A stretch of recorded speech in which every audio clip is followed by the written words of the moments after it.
ताम्रभरणी जैसी उबलती नदी के पास पैदा हुआ है ना, इसलिए कभी शांत नहीं रहता। जवानी में तो हर जगह झगड़े करता फिरता था, लेकिन अब बुढ़ापे में तो नाती कुत्तों के साथ खेलना चाहिए, लेकिन नहीं। बॉम्बे वाला बता के मेरी शादी करा दी, अब झेलना तो मेरे को ही पड़ रहा है ना। सासू माँ, ये मुंबई है। ए तू वो सब छोड़, तू इधर देख, नमक ज्यादा डाल दिया इसमें, थोड़ा इमली का पानी मिला, तेरे ससुर को पसंद नहीं आएगा। हाँ, जैसे आपको ही सब बनाना आता है। सारी दुनिया का झगड़ा लेकर आता है। हाँ? वो लोग राजी है मकान बनवाने को, तो इसको क्या पड़ी है जो वहाँ लफड़ा करने को गया। माँ, ये कोई नया थोड़ी जो इतना चिल्ला रही हो। इधर आओ, तुमसे कुछ बात करनी है। ए सुन, जो भी है अपने बाप से बात कर। उनसे बात नहीं कर सकता, इसलिए तो तुम्हें बोल रहा हूँ। अरे तू मेरे को एक बात का जवाब दे, तू भी तो यही पला बड़ा है। हाँ? ये सब काम धंधा तेरे को यहीं से तो मिला है, अब धारानी का नाम लेते ही मुंह क्यों सड़ा रहा है? तेरे को बीवी ने सिखाया क्या? इसे क्यों खींच रही हो? धारा भी मेरे तक ही रहने दो, मेरे बच्चों को नहीं चाहिए। वो सब रहने दे, पहले अपने बीवी को हिंदी सीरियल देखने को मना कर। ए तू आज हाँ, जैसे दुनिया में और कोई काम ही नहीं है, ससुर जी भी हमेशा लड़ते ही रहते हैं। लड़ ले, कब तक लड़ेगा मैं भी देखती है। घर आके भी इसको कुछ पड़ी नहीं है देखो। ए सुन, कम से कम मैं तो उसको बड़े का मांस और उसकी पूंछ का सूप बना कर देती है, पर तू इसको क्या खिलाएगी? इसको तो वेजिटेरियन मांगता है। सासू माँ, उसे वेजिटेरियन नहीं कहते, वेजिटेरियन। हाँ वही, मैं वेजिटेरियन ही बोल सकती है। तेरे को क्या? ए, तू मेरे बेटे पे क्यों गुस्सा दिखा रही है? बड़ी आई गलती निकालने वाली, घोड़े जैसे हो गए हो। हाँ तेरे पास बहुत अकल है, तो थोड़ा दे दे इसको। ए बच्चों, झगड़ा किए बिना खेलने का। एक कदीरवाल, ये नोट यहाँ क्यों फैले पड़े रहे? किधर? इस पर तो पैसे का भूत सवार रहता है। कुछ भी तो नहीं है माँ। ए वालियप्पा, हाँ बोलो दीदी। अगर दोस्त हो तो क्या भला क्या बुरा ये सिखाओ उसको, उल्टा तुम तो उसको और चढ़ाते रहते हो। सुनो, पूरा मुंह करके बैठ जाओ। अब क्या हुआ? अरे बैठ बोल दी ना मैं। सबकी आंख तेरे पे रहती है, हर कोई बोलता है कला ये बोला, कला वो किया। हाँ? लोगों की नजर लगती है। ए सुन, नजर बुरी होती है। दीदी, इतनी गालियाँ देकर नजर उतारना भी एक कला है। उतारो उतारो। तुम चुप खड़े रहो। अरे अरे वो देखो, अब क्या हुआ? हमारा क्रांतिकारी आ रहा है। आओ भांजे आओ, सुना है तुम कपड़े बहुत अच्छे धोते हो। ये देखो फेसबुक पर तुम्हें ट्रेंड कर रहे हो। तुम्हें मजाक लग रहा है? हाँ तो मुझे गुस्सा मत दिला। पिट कर आने वाले को क्या नजर लगेगी? मैं हार नहीं मानने वाला, हक के लिए लड़ रहा हूँ और लड़ता रहूंगा। देखा मैंने लड़ते हुए। तुम्हारा पति नहीं आया होता तो हम जीत जाते। हाँ, क्रांति हो जाती। हाँ, बड़ा आया जीतने वाला। तूने मेरा दूध पिया है, मैं नहीं पहचानती तेरे को? मेरा पति काला बिल्ला है, समझा? अगर ये नहीं गया होता तो वो लोग तेरे ही सर पे कपड़े धो देते, है ना वालियप्पा? माफ करो दीदी, तुम्हारे बीच में मैं नहीं आने वाला। नहीं तो भांजा तूफानी के साथ मेरे दरवाजे पर धरना दे देगा। क्यों जीजू? मजा ले रहे हो? ए तूफानी, तू चुप कर, इनको करके दिखाएंगे तब ये मानेंगे। हाँ दिखा जब दिखा देगा तो छोड़ बात माँ। करेंगे। चल, ए, तेरी नजर माँ मजाक कर रही हो, तुम मुंह फुला कर जा रहे हो। बैठो यहाँ। राइट, आजा, तू भी आके जोड़े में बैठ जा। अब इतना भी सास ससुर के सामने शर्माने की जरूरत नहीं है। हाँ ना? तो कितना शर्माना है? सर झुकाकर नजर नीचे करके खड़ी रहूं? हाँ? काला, तुम्हारी बीवी बहुत बोलती है। हाँ? अगं ताई, मेरी बीवी तेरे से ज्यादा नहीं बोलती। ये पोरगी नाही झालाय, ये बस इकडे। आकर बैठ जा। अरे क्या हुआ तुझे? किसने मारा? कौन किसने मारा तुझे बेटा? क्यों रे, क्यों मारा इसको? क्या रे? इसने पहले मारा। चलो अच्छा झगड़ा मत कर। चलो सब लोग। क्या रे, क्या हुआ? किसने मारा? हाँ किसी ने नहीं ठीक है, मारा। फिर तो ठीक है। चलो कोई झगड़ा ही नहीं। अब ठीक। ए दीदी, हाँ। सबकी नजर उतारो। ठीक है। बुरी नजर, मेरे घर के आसपास भी मत भटकना। एक सबकी रक्षा क्या काला, ये भी आया। तेरी नजर उतारी जा रही है। बाहर झगड़ा और घर में रोमांस।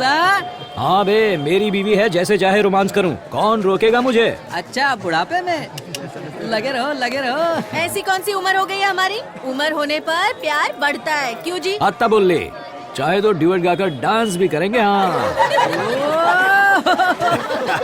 ए, तुम लोग गाओ, जवान जोड़ी डांस करे। मैंने तो ऐसे ही बोला, तू तो सीरियस हो गया। आना डांस करते हैं।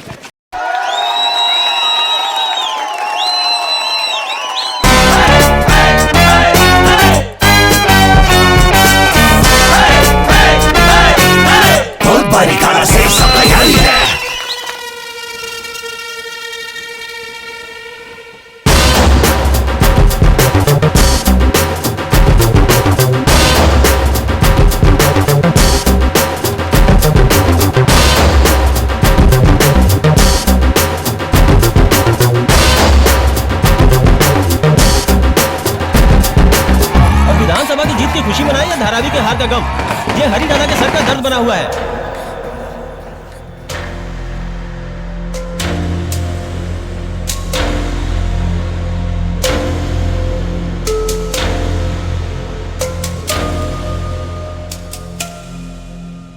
कचरा और गंदगी ने आज मुझे हरा दिया। मौत के समान है ये हार।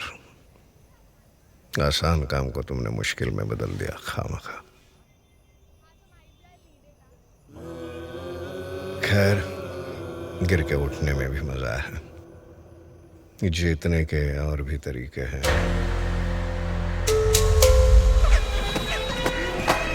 शुरू से ही विवेक भारती धारावी के पुनर्निर्माण। ए, इधर ला वालियप्पा। हाँ जी ये देखो। शुरू कर दिया इसने। क्या खबर है मामा? पूरी धारावी में बिल्डिंगें बनने वाली है। न्यूज आ गई है, हाँ? पेरुमल स्वामी, आगे आगे देखो क्या क्या होता है। जाओ सबको बता दो, धारावी अपन का इजरे। अभी आप मंत्रालय में हुए विशेष। अरे थोड़ा आवाज बढ़ाना भाई। हम देख रहे थे प्योर मुंबई योजना को धारावी में लागू करने के लिए सरकार ने हरी झंडी दिखा दी है। लोगों के विरोध की वजह से ये योजना पहले भी कई बार असफल रह चुकी है, लेकिन इस बार टेंडर के लिए कठिन। ये क्या देख रहे हो? हाँ, अब से यहाँ पर यही न्यूज चला करेगी। चलो टाइम हो रहा है ना, आओ चलो।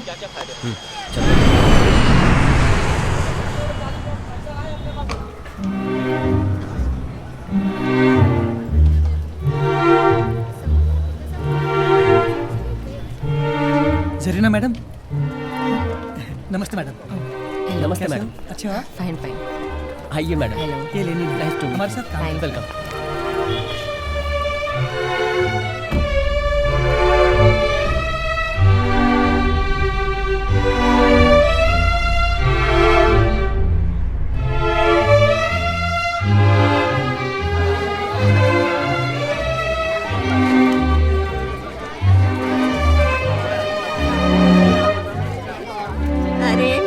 तू 100 साल जिए मेरी बच्ची, 100 साल जिए। भवानी दीदी, जरीना मैम, फॉरेन से आई है। ये देखिए, जो हमारे सामने बैठी है ना, वो है जरीना मैडम। इन्होंने इंटरनेशनल लेवल पर बहुत बड़े बड़े प्राइज जीते हैं। अफ्रीकन देशों में स्लम्स में रहने वालों की अच्छी और बेहतर जिंदगी के लिए हजारों के हिसाब से बिल्डिंग्स बनवाए हैं। ये हमारी धारावी में आई हैं। उसकी असली वजह है हमारे पेरुमल स्वामी। दादा का कहना है हमारा अच्छा समय चल रहा है, हमें सबसे पहले उस टेंडर का कोटेशन रेडी करना होगा। मतलब हमें यहाँ जिन चीजों की जरूरत है वो सब हम उस कोटेशन के साथ भेज देंगे। अगर वो गवर्नमेंट को पसंद आया तो वो टेंडर हमें ही देंगे, ये तय है ना? सही ठीक है, अब हमें एक एक करके बताओ क्या क्या चाहिए। अगर सवेरे जल्दी संडास जाओ तो भी चैन से हल्के नहीं होने देते, ठक ठक करते रहते। इसीलिए सबसे पहले हमें इस पब्लिक टॉयलेट से छुटकारा पाना चाहिए। हर घर में एक टॉयलेट आ गया तो अच्छा तो होगा, लेकिन फिर लाइन कैसे मारेंगे? मैं अपने आदमी को सबसे पहले उधर ही देखी। घर वाले बाहर जाने नहीं देते। जब भी मैं बाहर जाती उधर ही टॉयलेट के पास मिल लेती थी। अभी भी जाती हो? चलन। और क्या क्या चाहिए बोलो। दीदी हमको मैदान चाहिए खेलने के लिए। दीदी हमें पढ़ाई के लिए स्कूल कॉलेज चाहिए। अपन को जिम मांगता है। हॉस्पिटल, अच्छे रोड और पीने का साफ पानी चाहिए। यहाँ मियाँ बीबी को कमरे में बैठकर बात करने की जगह भी नहीं मिलती। हाथ पकड़ने के लिए भी उल्लू की तरह आधी रात तक जागना पड़ता है, और चुम्मी भूल ही जाओ। हाँ हाँ दीदी, तुम तो अपनी परेशानी ही बताओगी। इतने छोटे से घर में जवान लड़कियाँ भी रहती हैं। पता है कितनी शर्म आती है हमें। मरते दम तक पैर फैलाकर सो सके ऐसा एक घर चाहिए बस। ओ भाई, कॉलेज में पढ़ने वाले बोलते हैं कि धारावी मतलब कचड़ा और कीचड़ है। पहला अपना धारावी का नाम बदलो। अरे हाँ बंटा, अपने धारावी का नाम लेते ही पुलिस वाला अंदर कर देता है। अपने गणेश मंदिर को और भी बड़ा करना होगा, वही तो हमारी पहचान है। और दरगाह का क्या? कितने तमिल मुस्लिम भाइयों ने मिलकर उसे बनाया है, उसे भी बड़ा करना होगा। भाई क्रॉस रोड 90 फीट कल्याण वर्डी, जात जात से बटे हुए अपने लोग एक होना चाहिए भाई। Please few words ma'am. नमस्कार, मैं धारावी में ही पली बड़ी हूँ। यहाँ भीमा चौल है ना, वहीं हम लोग रहते थे। भीमा चौल में किधर? तमिल मुस्लिम है हम। 70s में एक एक दंगा हुआ था, तभी हम लोग चले गए थे। पूरी दुनिया घूम के आई हूँ। ब्राजील में रियो जहाँ ओलंपिक्स हुए थे, वहाँ पहले बहुत बड़े बड़े स्लम्स थे। तब भले ही मैं वहाँ पे काम कर रही थी, लेकिन मैं हमेशा ये सोचती थी, मैं जहाँ से हूँ वो जगह भी तो ऐसी है। मगर धारावी आ नहीं पाई। मैंने कई बार सोचा कि मुझे वापस जाना चाहिए, लेकिन मैं अकेले कुछ नहीं कर सकती। अपनी धारावी को हमें मिलके ही बदलना होगा।